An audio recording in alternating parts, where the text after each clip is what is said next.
her good night and said that he would see her tomorrow. But the Crown Prince would not keep his promise. He dressed in combat uniform and selected 5 weapons from the personal armory he kept in his bedroom.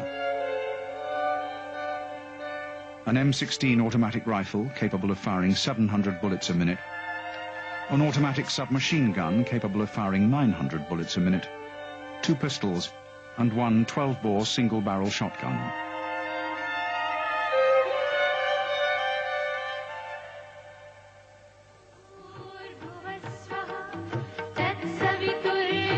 When Dipendra was 5 years old, the family celebrated the arrival of his baby sister, Princess Shruti.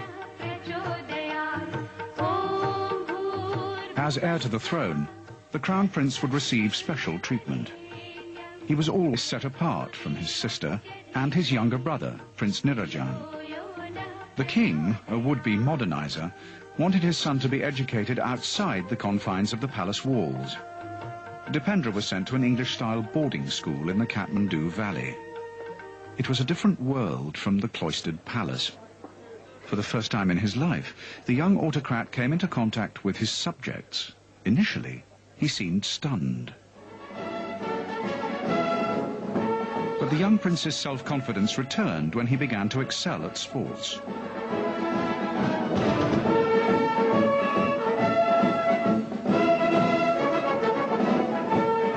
In his coronation speech, King Birendra had spoken of his wish to begin a new era for the creation of a just, dynamic, democratic society. He hoped that his son's Western-style education would help mould a modern monarchy to lead a modern country.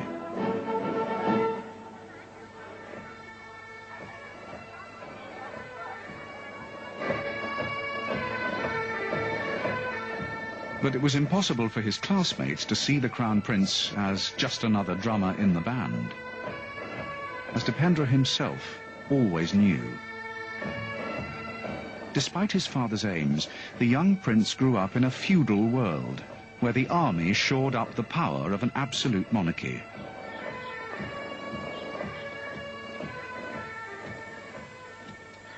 Even Dipendra's karate instructor deferred to him. In his schooling days, people were very aware that this is the future king. And that would include teachers and playmates also. He was very competitive, and yet nobody would really compete with him in Nepal. In 1987, Dipendra was sent to Eton, where it was hoped that he would acquire the polish of an English gentleman. He was quite rough, really. He wasn't clever with words like most boys were. You know, most boys sort of, it was cool to be a little sharp with your wit, and he wasn't sharp-witted. Maybe he wanted more of the boys to like him, but he didn't have that luxury at school and became more sort of marginalized socially as time went on at school. In his first week, perhaps trying to impress, the half-god, half-Etonian unwisely accepted a challenge. He'd always talked about how much he drank back in Nepal, how much he loved brandy and would drink brandy, and brandy was the drink of choice. And so one day one of the boys asked him to go get some brandy.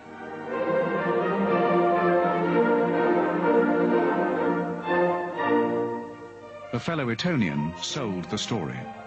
For the Crown Prince, it was a lesson on the attitude of the modern world to monarchy.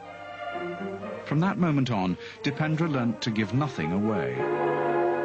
He did bottle up his anger over particular situations and then did let loose fairly fiery on 1 or 2 occasions. I only witnessed it really in the context of karate matches where something had gone wrong and we'd lost or not done as well as we might. He waited until the next week to tell people what they'd done wrong in no uncertain terms.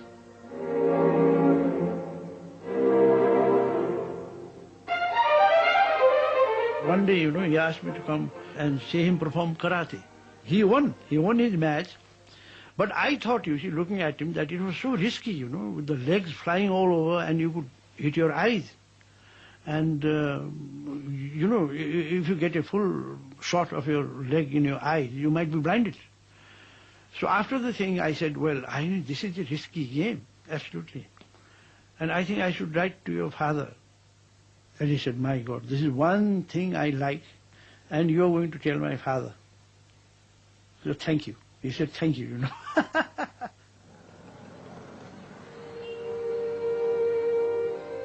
At 8:30 p.m. on June the 1st, 2001, King Birendra was the last to arrive at the family party.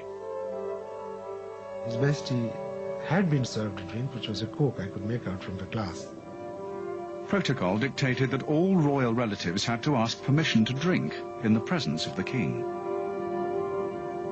Okay. When he says, okay, go ahead, and then we do cheers, and His Majesty also takes, and we also take, and this is how it is done.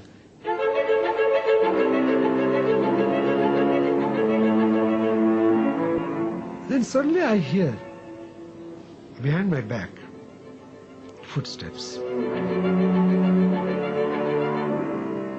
It was my sister who was with me, and I said to her, isn't he getting a bit too old to dress up like this? And she agreed with me, and so we were watching him go towards his father. And I thought he was coming to show his father the guns.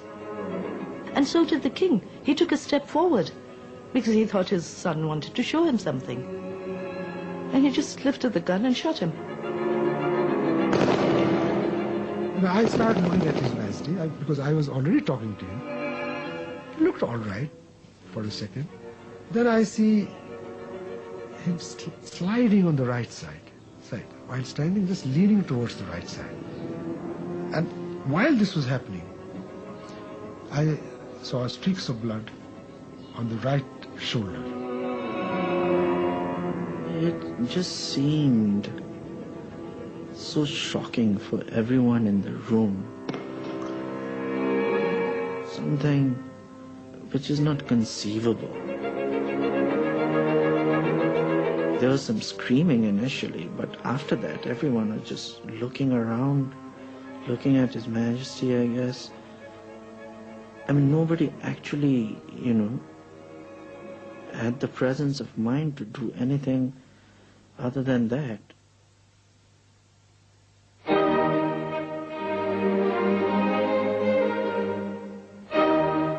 In 1989, the young prince visited Stoner Park, the home of his English guardian.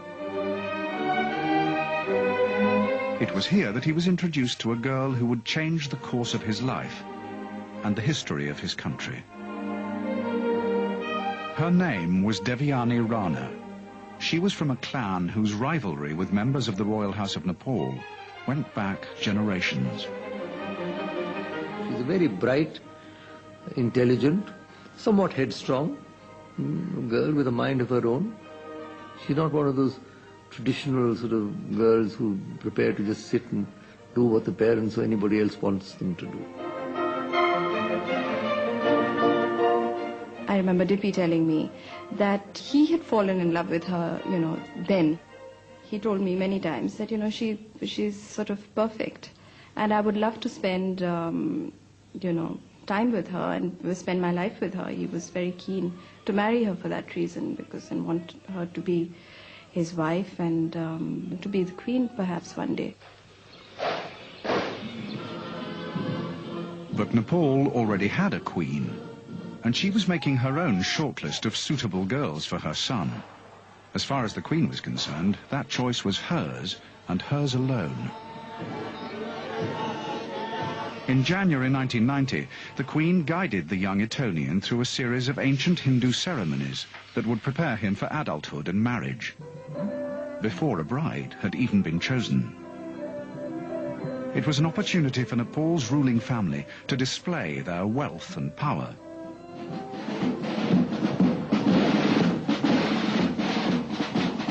But to Prince Dipendra's alarm, this royal world of ritual and deference